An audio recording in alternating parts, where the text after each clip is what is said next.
ચાલો જય લીબરેલ પ્રજ્ઞાચક્ષુ પુનર્વસન સેવા કેન્દ્રના સોશિયલ મીડિયા પ્લેટફોર્મ પર આપ સર્વેનું હાર્દિક સ્વાગત તેમજ અભિવાદન કરીએ છીએ।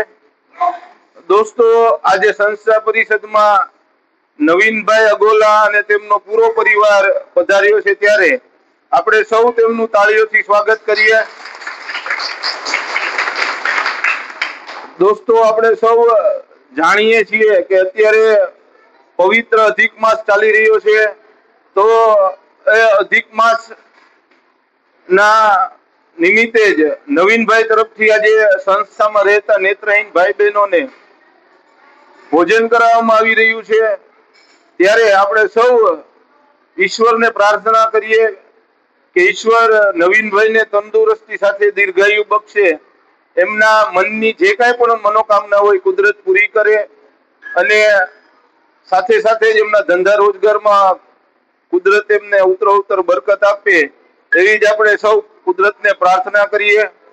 દોસ્તો, આજનું જે મેનુ છે એમાં મહિકાથી આપણે ભાઈ પુડલા છે, મહિકાના ગિરનારી ખીચડી, જલેબી, દહીં, સલાડ અને છાશ। સાથે સાથે જ આપ સર્વે જેમ જાણો છો તેમજ સંસ્થા નેત્રહીનોના સર્વાંગી પુનર્વસન અર્થે મોરબીના લક્ષ્મીનગર ગામ ખાતે છેલ્લા 13 વર્ષથી કાર્યરત છે। સંસ્થા દ્વારા નેત્રહીનો માટે મોરબીની અલગ અલગ ફેક્ટરીઓમાં રોજગાર શોધી તેમને રોજગાર પ્રદાન કરવામાં આવે છે। સંસ્થા તરફથી તેમને રહેવા જમવાની વ્યવસ્થા, કંપની ઉપર લેવા મૂકવાની વ્યવસ્થા, શક્ય હોય તેટલું મેડિકલ ટ્રીટમેન્ટ, ત્યારબાદ તેમના લગ્ન કરાવી આપીએ છીએ, અને લગ્ન કર્યા પછી રહેવા માટે એક રૂમ, રસોડું, સંડાસ, બાથરૂમનો ફ્લેટ આપવામાં આવે છે। આ તમામ સુવિધા નેત્રહીનોને સંસ્થા દ્વારા નિઃશુલ્ક પૂરી પાડવામાં આવે છે। એમની પાસેથી એક પણ પ્રકારનો ચાર્જ લેવામાં નથી આવતો। એ જે કાંઈ પણ કમાય એમનું પોતાનું, અને હાલ સંસ્થા 100% સમાજ ઉપર નિર્ભીત છે। ત્યારે આ વિડીયો જોનાર એક એક વ્યક્તિને અમારી વિનંતી છે કે વિડીયોને વધુ ને વધુ શેર કરો, જેથી અન્ય લોકો સુધી પણ સંસ્થાની વાત પહોંચે અને સંસ્થાને વધુ ને વધુ આગળ લઈ જવામાં આપ સર્વે મદદરૂપ થાવ, એવી જ આપ સર્વેને વિનંતી કરીએ છીએ। દોસ્તો, નેત્રહીનોના સર્વાંગી પુનર્વસનની સાથે સાથે સંસ્થા દ્વારા ડેઈલી પક્ષીઓને 15 કિલો ચણ નાખવામાં આવે છે। હોસ્પિટલની અંદર દર્દીઓને ફ્રૂટ અને બિસ્કિટ વિતરણ કરવામાં આવે છે। સાથે સાથે જે જરૂરિયાતમંદ ગરીબ લોકો છે તેમને પણ સંસ્થા દ્વારા મદદ કરવામાં આવે છે। ત્યારે આપણા મોરબીના આંગણે આવો સરસ મજાનો સેવાકીય યજ્ઞ ચાલી રહ્યો હોય ત્યારે આપ સર્વેને વિનંતી કરીએ છીએ કે આપ પણ આ નેક કાર્યની અંદર આપનું કિંમતી અને અમૂલ્ય યોગદાન આપી આ સેવાના કાર્યની અંદર સહભાગી બનો, એવી જ આપ સર્વેને વિનંતી કરીએ છીએ। દોસ્તો, વધુ માહિતી માટે આપ અમારો સંપર્ક કરી શકો છો। નીચે ડિસ્ક્રિપ્શનમાં અમારો કોન્ટેક્ટ નંબર આપેલો છે। એથી વિશેષ આપ એક વખત સંસ્થાની મુલાકાત લેવા માટે પધારો। અમારું સરનામું છે મોરબી માળિયા હાઈવે, લક્ષ્મીનગર ગામની અંદર મોરબી રાષ્ટ્રીય સેવા મંડળ પ્રજ્ઞાચક્ષુ પુનર્વસન સેવા કેન્દ્ર સંકુલ 1। અમારું બીજું સંકુલ છે લક્ષ્મીનગર ગામની અપોઝિટ સાઈડ આર્યવ્રત સ્કૂલની બાજુમાં ડોક્ટર કુસુમબેન અમૃતલાલ દોશી પ્રજ્ઞાચક્ષુ પુનર્વસન સેવા કેન્દ્ર સંકુલ 2। તો ફરી આપ સર્વેને વિનંતી કરીએ છીએ કે એક વખત સંસ્થાની મુલાકાત લેવા માટે અવશ્ય પધારજો। આજના દિવસે નવીનભાઈ અને તેમનો પૂરો પરિવાર સંસ્થા પરિષદમાં પધાર્યા છે, ત્યારે સંસ્થા પરિવાર વતી તમામ મહેમાનોનો હૃદયથી આભાર વ્યક્ત કરીએ છીએ। જો આપ અમને યુટ્યુબ પર જોઈ રહ્યા છો તો અમારી યુટ્યુબ ચેનલને સબસ્ક્રાઇબ કરો, ફેસબુક પર જોઈ રહ્યા છો તો અમારા ફેસબુક પેજને ફોલો અને લાઈક કરો, ઇન્સ્ટાગ્રામમાં જોઈ રહ્યા છો તો અમારા ઇન્સ્ટાગ્રામને ફોલો કરો, લાઈક કરો અને શેર કરો, અને કમેન્ટ બોક્સમાં કમેન્ટ કરી જણાવો કે સંસ્થા જે એક્ટિવિટી કરી રહી છે આપને કેવી લાગે છે। તો ફરી મળશું આવા જ કોઈ નવા વિડીયો સાથે। ત્યાં સુધી કેમેરામેન પવન પરાડકર સાથે મને મયુર ગજેરાને રજા આપશો। આભાર, ધન્યવાદ।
તમારે